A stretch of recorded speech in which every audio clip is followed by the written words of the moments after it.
मैं Shagufta Shaikh Nagesh Karasgi Orchid School channel में आप सभी का स्वागत है। बच्चों, पिछली तासिका में हमने कक्षा 4 हिंदी पाठ्य पुस्तिका का पाठ क्रमांक 14 इस पाठ को हमने पढ़ा था, जिसका नाम था भास्कराचार्य एक महान गणितज्ञ एवं अंतरिक्ष विज्ञानी। इस पाठ के हमने सारे प्रश्नोत्तर भी देखे थे। तो इस कक्षा 4 का हिंदी पाठ्य पुस्तिका का आज हम नया पाठ पढ़ने वाले हैं। पाठ क्रमांक 15 ओलंपिक खेल। प्रस्तुत पाठ में जो है खेल का महत्व हमें समझाया गया कि किस तरह से खेल हमारे जीवन में कितना महत्वपूर्ण है। खेल की वजह से हमारे शरीर में क्या होता है, हमारा मानसिक विकास किस तरह से होता है, हमारा शारीरिक विकास किस तरह से होता है, इसकी सारी महत्वपूर्ण जानकारी इस पाठ से हमें मिली है।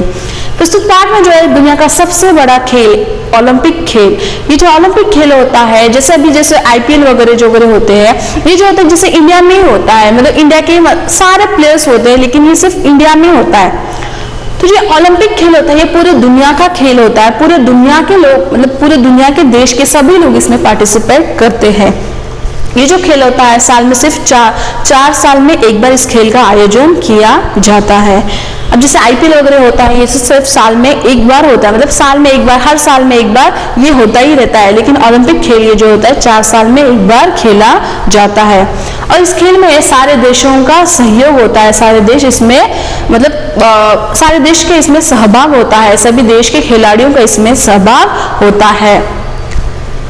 जो ओलंपिक खेल है इसका एक ध्वज है, इस ध्वज में होता है 5 एक गोल है, जो 5 गोले हैं जो एक दूसरे में बूंदे हुए हैं।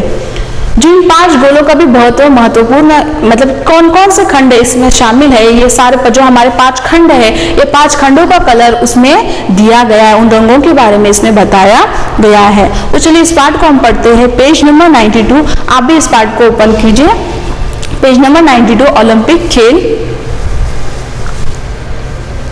पाठ क्रमांक 15 ओलंपिक खेल। जैसे मैंने आपको बताया था कि ओलंपिक का जो ध्वज है, ये ओलंपिक का ध्वज है। इसमें 5 गोले बताए गए, 1 2 3 4 5। इन 5 ध्वज का जो ये कलर, अब ऐसा होगा कि इसको नीला ही कलर क्यों दिया, इसको काला ही कलर क्यों दिया, इसको लाल ही कलर क्यों दिया, यहाँ पे पर्पल कलर क्यों नहीं इस्तेमाल किया गया, ऐसे बहुत सारे प्रश्न होंगे। तो ये जो ध्वज है, इसका जो पार्श्वभूमि इसका मतलब इसका जो बैकग्राउंड है, इसको व्हाइट रखा गया है। उसमें जो 5 गोले हैं, ये 5 खंड दर्शाते हैं। क्या दर्शाते हैं? ये 5 खंड दर्शाते हैं। तो उन खंडों के आधार पर इनका कलर दिया गया है। सबसे पहले हम जानेंगे कि खेल का महत्व, क्यों खेलना चाहिए। आज के ऐसा होगा कि हमारे की जिंदगी में हम बहुत सारे जो खेल, जो आउटडोर गेम होते हैं, ये हमने अभी खेलना बंद कर दिया है। खेल भी 2 प्रकार के होते हैं, आउटडोर एंड इंडोर। मतलब ये जो इंडोर गेम आजकल बहुत ज्यादा हो गए, और ज्यादातर इंडोर गेम में आप तो ज्यादातर दिन भर मोबाइल पे ही रहते हैं। मोबाइल गेम, जो इलेक्ट्रिक जो गेम होते हैं, आप सारे यही खेल खेलते हैं। लेकिन इससे आपका शारीरिक विकास बिल्कुल नहीं होता। अगर आपका शारीरिक विकास, मानसिक विकास सब कुछ करना है तो आपको आउटडोर गेम खेलना चाहिए। अब बोलोगे कि आउटडोर गेम में क्या क्या आएगा, जैसे फुटबॉल आएगा, क्रिकेट आएगा, जो चीज में आपके शरीर की मेहनत होती है, ऐसे गेम को हमें खेलना चाहिए। अभी खेल का महत्व क्या है? खेल सभी के व्यस्त जीवन में, विशेष रूप से विद्यार्थियों के जीवन में बहुत महत्वपूर्ण है। यहाँ तक कि पूरे दिन में कम से कम थोड़े से समय के लिए सभी को खेलों में सक्रिय रूप से भाग लेना चाहिए। अब जरूरी नहीं कि सिर्फ विद्यार्थी खेल खेले। अगर हमारा शरीर स्वस्थ रखना है तो हमें खेल खेलना चाहिए। ऐसा नहीं है कि जैसे कोई उम्र वाला तो उसको दौड़ना चाहिए, कोई भी प्रकार का उसको क्रिया करते ही रहनी चाहिए। खेल बहुत ही आवश्यक है, क्योंकि खेलों में नियमित रूप से शामिल होने वाले व्यक्ति के में यह शारीरिक और मानसिक तंदुरुस्ती लाता है। शारीरिक यानी मानसिक, शारीरिक मतलब फिजिकली, मानसिक यानी मेंटली। जिन व्यक्तियों की व्यस्त दिनचर्या होती है वे बहुत ही आसान और शीघ्रता से थक जाते हैं। जैसा कि हम सभी जानते हैं, एक सुकून और आराम का जीवन जीने के लिए हम सभी को स्वस्थ मस्तिष्क यानी माइंड, स्वस्थ मस्तिष्क और स्वस्थ शरीर की आवश्यकता होती है। जैसे यहाँ पे खेल का महत्व बताया गया है कि एक तंदुरुस्त, एक फिजिकली फिट इंसान बनने के लिए हमारा शरीर भी अच्छा होना चाहिए और हमारा जो माइंड, हमारा दिमाग भी अच्छा होना चाहिए। अगर हमारा शरीर अच्छा है, दिमाग अच्छा है, तो दिमाग में वही बातें चलती रहती है, तो हम मेंटली पीस नहीं होते, मेंटली हम शांत नहीं होते हैं। दो में सुकून नहीं मिलता है। अगर हमारे में सुकून है, अगर हम आराम करते हैं, तभी हम फिजिकली फिट रहेंगे। लेकिन फिजिकली और मेंटली फिट रहने के लिए आपको खेल भी खेलना चाहिए। अगर खेल खेलते तो क्या होता है, आपका जो शरीर का होता है तो कार्यरत बनता है, उसकी हलचल होती रहती है। अगर आप ऐसे ही एक ही जगह घंटों बैठे रहेंगे तो आपके शरीर में कोई भी हलचल नहीं होती, जिसकी वजह आपके शरीर पर दुष्परिणाम होना शुरू कर देता है। तो ये इंसान को ऐसा होता है कि दिन में कम से कम मतलब थोड़े समय के लिए क्यों ना हो खेलना चाहिए। खेल से हम लोग क्या बनते हैं, एक्टिव बनते हैं, सक्रिय बनते हैं। सक्रिय बनते हैं यानी एक्टिव बनते हैं, कोई भी चीज में आलस्य नहीं करते। खेल बहुत ही आवश्यक है क्योंकि खेलों में नियमित रूप से शामिल होने वाला व्यक्ति शरीर से मेंटली, फिजिकली और मेंटली फिट होते हैं। तो इसलिए बच्चों दिन में कम से कम भी समय या ज्यादा से ज्यादा समय आपको खेलना, लेकिन ऐसा नहीं कि यहाँ पे आपको दिन भर खेलते ही रहना है, पढ़ाई नहीं करना है, ऐसा नहीं बोला गया। आपको पढ़ाई भी करनी है, खेलना भी है, और जितना हो सके मोबाइल गेम, जो इलेक्ट्रिक गेम होते हैं, ये आपको नहीं खेलना चाहिए। इन गेम्स की वजह से आपके आंखों पर दुष्परिणाम हो सकता है। तो ऐसे गेम न खेले, आप ज्यादा से ज्यादा आउटडोर गेम खेलने का प्रयास करें। तो चलिए इस पाठ को हम शुरू करते हैं। प्रस्तुत पाठ का जो नाम है ओलंपिक खेल। प्रस्तुत पाठ में जो है लेखक ने जो है आपको अनुशासन और परस्पर सद्भाव पैदा करना चाहते हैं। उन्होंने खिलाड़ियों की प्रतिभा एवं शक्ति का विकास करने की प्रेरणा दी है। इसके अतिरिक्त से बताना चाहते हैं कि ओलंपिक खेल विश्व के सभी देशों को एक दूसरे के करीब लाकर उनमें अनुशासन और आपसी सद्भाव बढ़ाते हैं। अब ऐसा है कि मैंने आपको बताया ये पूरे विश्व में, ये पूरे दुनिया में खेला जाने वाला खेल है, और इस खेल में जो है सभी देशों के लोग इसमें शामिल होते हैं, इसमें सहभाग लेते हैं। तो इन खेलों में जो होता है मतलब पूरी दुनिया में प्रथम क्रमांक आता है। अब ऐसा होता है जैसे कॉन्टिनेंट, खंड में खेलता है, जैसे एशिया में खेला तो वो एशिया में फर्स्ट आएगा, पूरी दुनिया में तो फर्स्ट नहीं आएगा ना। तो लेकिन ओलंपिक जब खेल खेला जाता है इसमें जो फर्स्ट आता है तो वो पूरी दुनिया में फर्स्ट आता है। तो ये बहुत ही महत्वपूर्ण खेल मान है। तो चलिए इस पाठ को शुरू करते समय पहले इस पाठ को मैं पढ़ के सुनाऊंगी।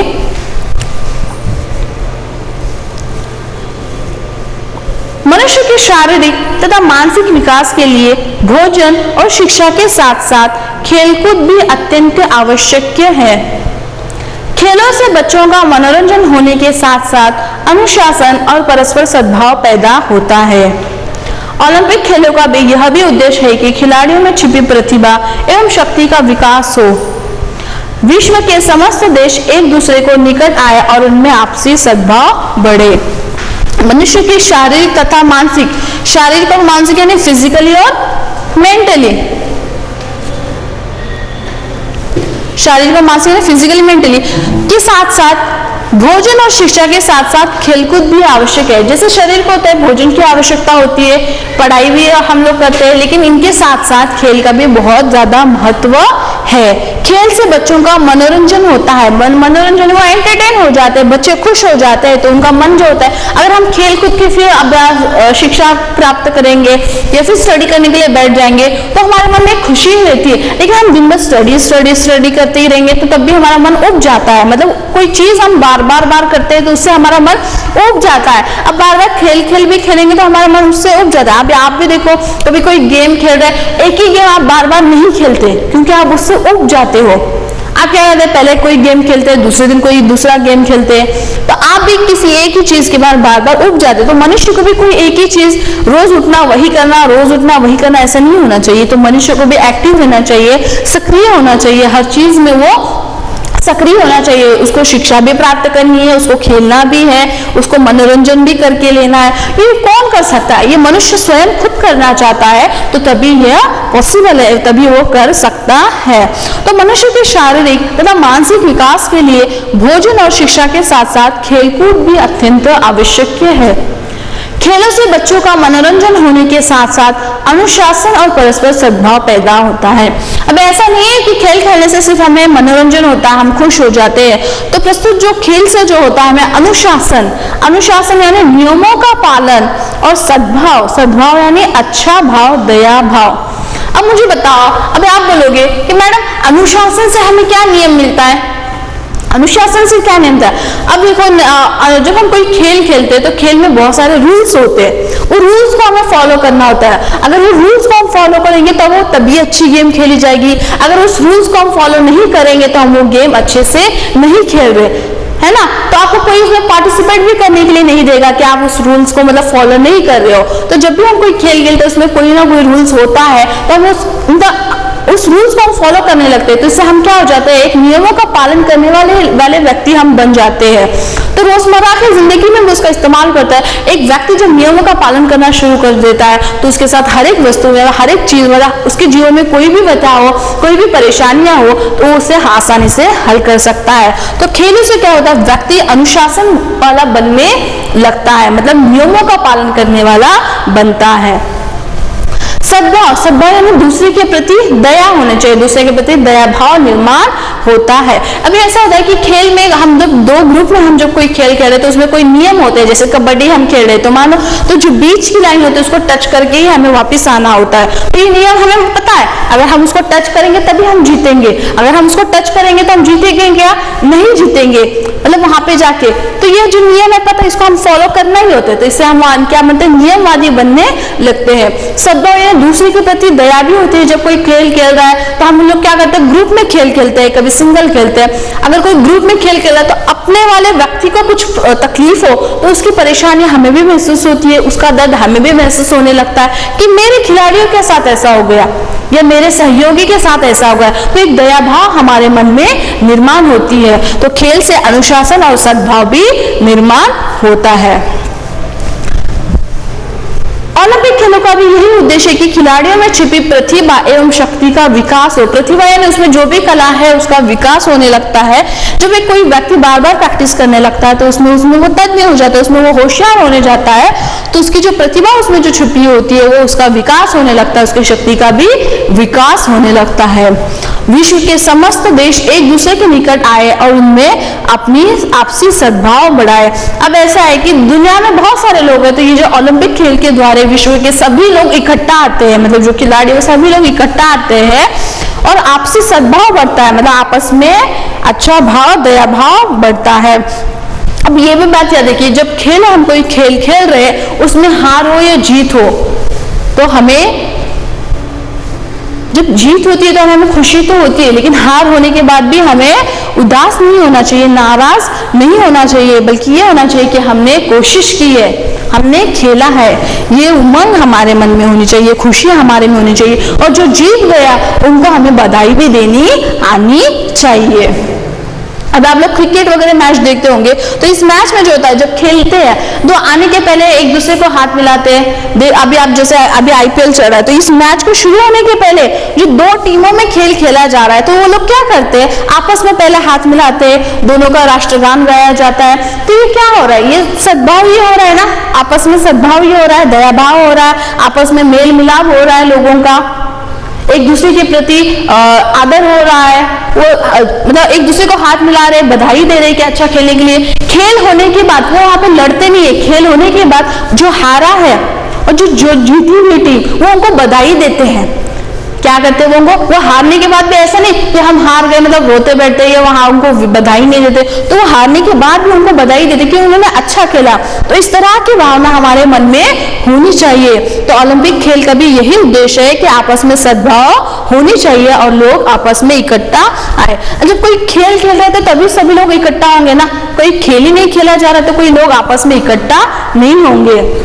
तो प्रस्तुत पाठ से जो लेकर हमें यही बताना चाहते हैं कि ओलंपिक खेल का भी यही उद्देश्य है कि खिलाड़ियों में छिपी प्रतिभा और शक्ति का विकास होना चाहिए। विश्व के समस्त देश एक दूसरे के निकट यानी करीब आना चाहिए और उनमें आपसी सद्भाव बढ़ना चाहिए। ईसा लगभग 1200 वर्ष पूर्व यूनान के ओलंपिक नामक स्थान पर ओलंपिक खेल का आयोजन किया गया। इस खेल के जन्मदाता हरक्यूलिस थे। उस समय ओलंपिक खेलों में दौड़ कूद, रथ दौड़, भाला फेंक, कुश्ती, मुक्केबाजी आदि प्रतियोगिताएं होती थी।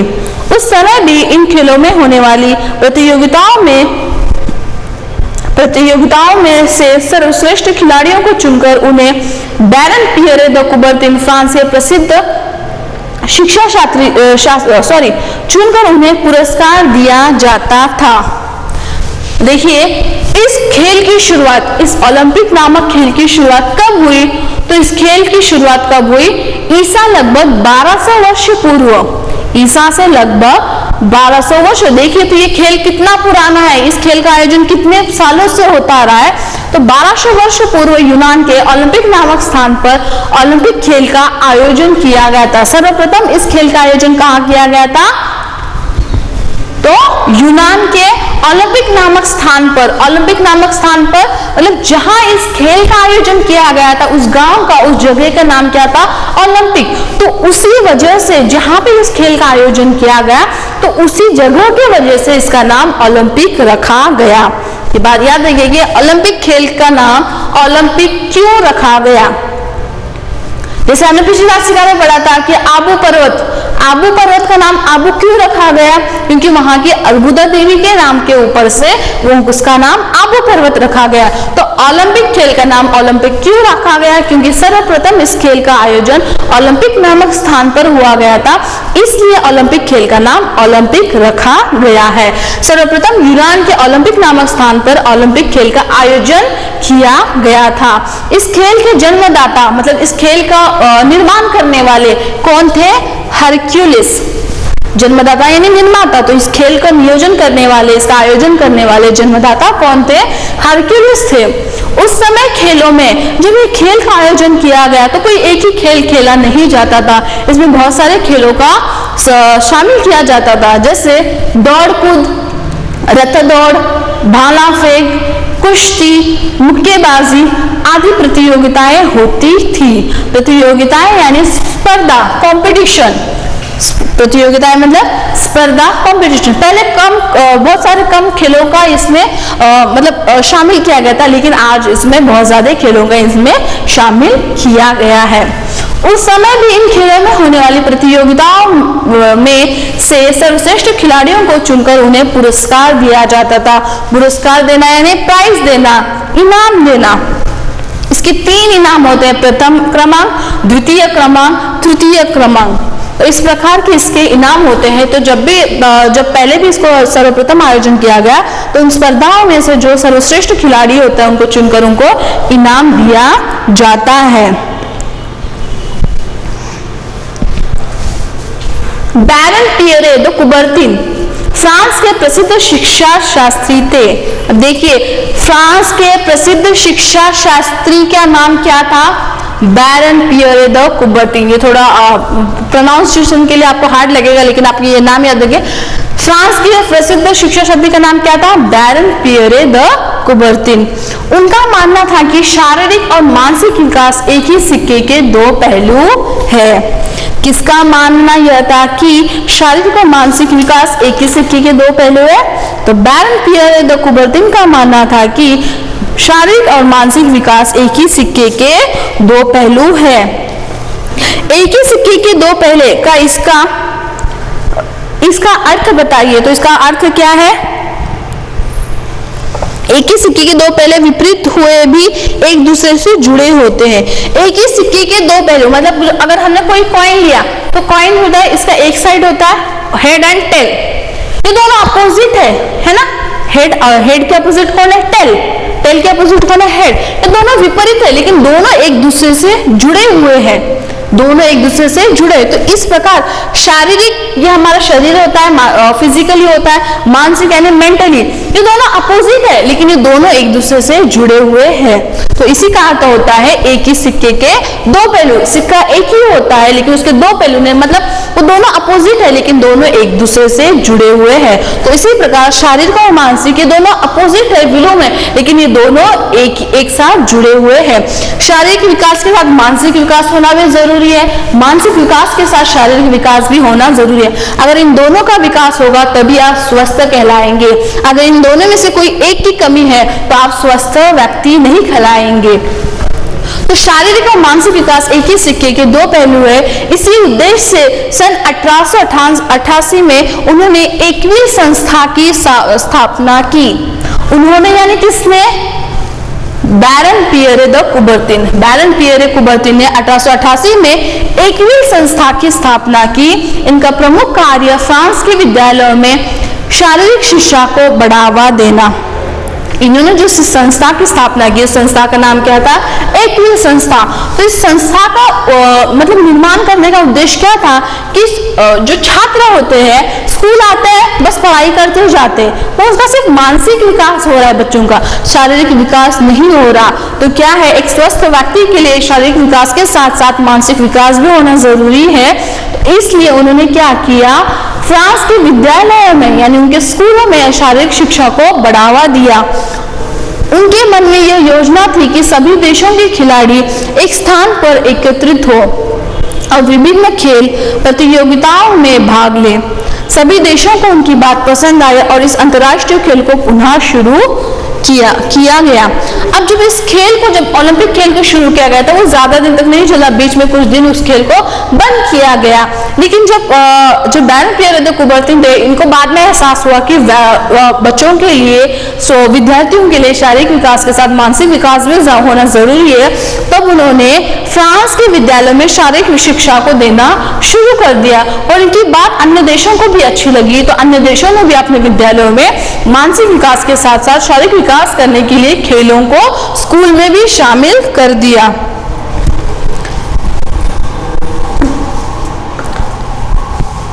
पहले ओलंपिक खेल का आयोजन 1896 में एथेंस में आयोजित किया गया। देखिए, सब में पहले जो इसके जन्मदाता थे हरक्यूलिस, इन्होंने इस खेल की शुरुआत की। उन्होंने कब शुरुआत की थी? 1200 वर्ष पहले यूनान में की थी, लेकिन वो कुछ दिन के लिए खेला था, बाद में ये खेल बंद हो गया। लेकिन बाद में बैरन पियर कुबर्तिन ने एकविल संस्था की स्थापना की। उन्होंने लोगों को बताया कि किस तरह से विद्यार्थी को, किस प्रकार मनुष्य को शारीरिक विकास के साथ साथ मानसिक विकास के साथ साथ शारीरिक विकास होना भी बहुत ज्यादा जरूरी है। तो फिर सभी स्कूलों में भी इन खेलों की शुरुआत होने लगी।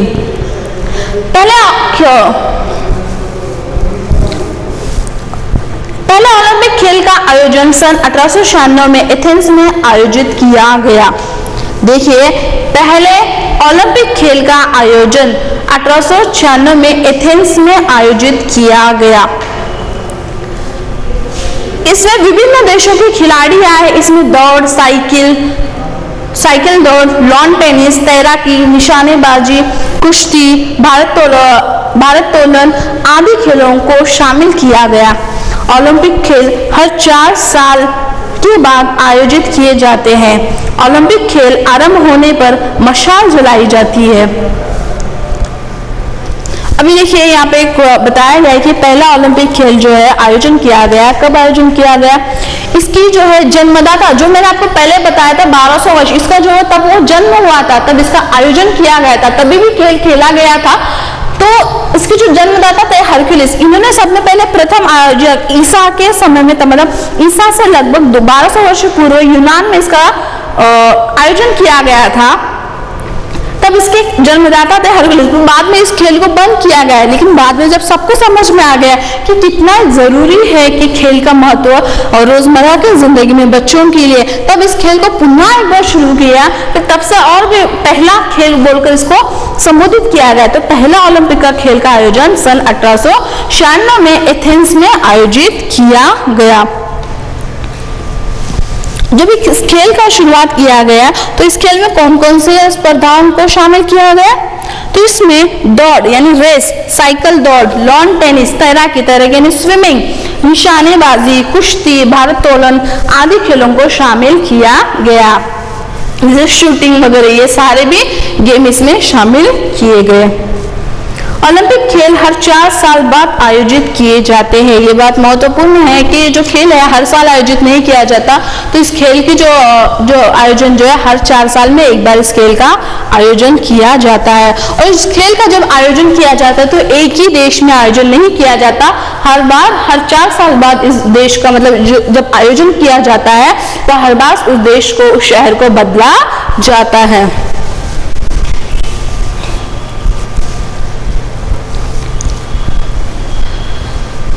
ओलंपिक खेल हर 4 साल के बाद आयोजित किए जाते हैं। ओलंपिक खेल आरंभ होने पर मशाल जलाई जाती है। ये एक महत्वपूर्ण बात है कि जब इस गेम की शुरुआत होती है तब क्या जलाई जाती है? मशाल। मशाल में पता होगा कि जिसमें आग जलाया जाता है, एक लंबा सा लकड़ी का होता है या आयन का होता है, उसमें आग जलाई जाती है, तो मशाल जलाई जाती है।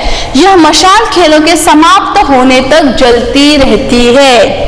ये बात है कि मशाल कब तक जलती रहती है? खेलों के समाप्त होने तक वो मशाल जलती ही रहती है। इन खेलों में जो खिलाड़ी विजयी होते हैं उन्हें स्वर्ण, रजत और कांस्य पदक, जो प्रथम होता है उनको स्वर्ण पदक मिलता है, जो दूसरा आता है द्वितीय उसको रजत पदक मिलता है, जो तृतीय आते जो तीसरा आता है उसको कांस्य पदक से पुरस्कार में दिए जाते हैं। ओलंपिक खेल के जन्मदाता पियरे ने सन 1901 में ओलंपिक समिति की पेरिस कांग्रेस को ओलंपिक ध्वज भेंट किया था। अब यहाँ पे मुझे आप बोलोगे टीचर आप दो बार जन्मदाता बोल रहे हो, तो इसका जो जन्मदाता है वो हरक्यूलिस है, लेकिन उन्होंने जब शुरू किया था बाद में उन्होंने बंद किया, लेकिन उसको फिर से शुरुआत किसने किया? बैरन पियरे द कुबर्तिन। इन्होंने बाद में इसको सब तरफ फैला दिया। इन्होंने जो किया था उतना मतलब जो हरक्यूलिस ने किया था वो उतने सीमित ही उतने जगह में ही किया था, लेकिन पूरे विश्व को किसने शामिल किया है? बैरन पियरे द कुबर्तिन ने इनमें जब इन्होंने जिस ओलंपिक की शुरुआत किया इन्होंने पूरे विश्व के देशों को इसमें शामिल किया गया। ओलंपिक खेल के जन्मदाता पियरे ने सन 1901 में ओलंपिक समिति की पेरिस कांग्रेस को ओलंपिक ध्वज भेंट किया था। जैसे मैंने आपको बताया था ओलंपिक का जो ध्वज होता है ये जो ओलंपिक ध्वज ये किसने किसको भेंट की है? ये पियरे ने भेंट की है। किसको? पेरिस कांग्रेस को ओलंपिक ध्वज की भेंट की है। इस ध्वज का भी बहुत महत्वपूर्ण है कि इसमें ये कलर क्यों दिए गए, उसने ऐसे गोले क्यों बनाए गए। ये 5 गोले यानी 5 खंड है। दुनिया में जो 5 खंड है, जो दुनिया में जो 5 कॉन्टिनेंट है, ये उन 5 कॉन्टिनेंट को दर्शाता है। यह सोचकर उन्होंने इस जो ध्वज है इसका रचना की थी। आज भी इस ध्वज की पृष्ठभूमि सफेद है। इसमें एक दूसरे में घूमते हुए 5 गोले हैं। प्रत्येक गोला एक एक महाद्वीप को प्रदर्शित करता है। महाद्वीप वही मैंने जो खंड बताया उसी को महाद्वीप कहते हैं। जो हर एक जो मतलब गोला है ये हर एक महाद्वीप को दर्शाता है, हर एक कॉन्टिनेंट को दर्शाता है। तो अभी नीला जो है पहला जो नीला, तो जो नीला है कौन से महाद्वीप को दर्शाता है? तो पहला जो नीला है ये ऑस्ट्रेलिया को दर्शाता है। जो पहला नीला है ये कौन से महाद्वीप को दर्शाता है? ऑस्ट्रेलिया। जो दूसरा काला है ये काला कौन से महाद्वीप को दर्शाता है? तो ये अफ्रीका को दर्शाता है। तीसरा लाल, तो लाल जो गोला है ये कौन से महाद्वीप को दर्शाता है? तो लाल जो है ये अमेरिका महाद्वीप को दर्शाता है। चौथा जो है एशिया, जो पीला रंग का जो गोला है ये एशिया महाद्वीप को दर्शाता है। और जो आखिरी है जो 5वां गोला है ये यूरोप महाद्वीप को दर्शाता है। तो ये बात याद रखिए कि ये 5 गोले क्यों दिए गए, क्यों इसकी रचना ऐसे की गई, क्यों ये एक दूसरे में गुंथे। और ये जो गोलों का एक दूसरे में गुंथना मतलब ये जो गोले अलग अलग नहीं बताया उन्होंने, एक दूसरे में इन्होंने क्या किया, इनको ज्वाइन किया गया। इसका अर्थ होता है कि आपस में सद्भाव होना चाहिए, आपस में मिलान होना चाहिए, एक दूसरे के प्रति प्रेम होना चाहिए। इसका अर्थ ये होता है। तो इस तरह से जो गोले एक दूसरे में जुड़े हुए, तो जो प्रतियोगी तो होता है, जो मनुष्य होता है, इस प्रकार एक दूसरे में जुड़े रहे इस खेल द्वारा, इस खेल यानी ओलंपिक खेल द्वारा। The 5 interlocking wings of the Olympic flag symbolize the 5 continents of the world linked together in friendship.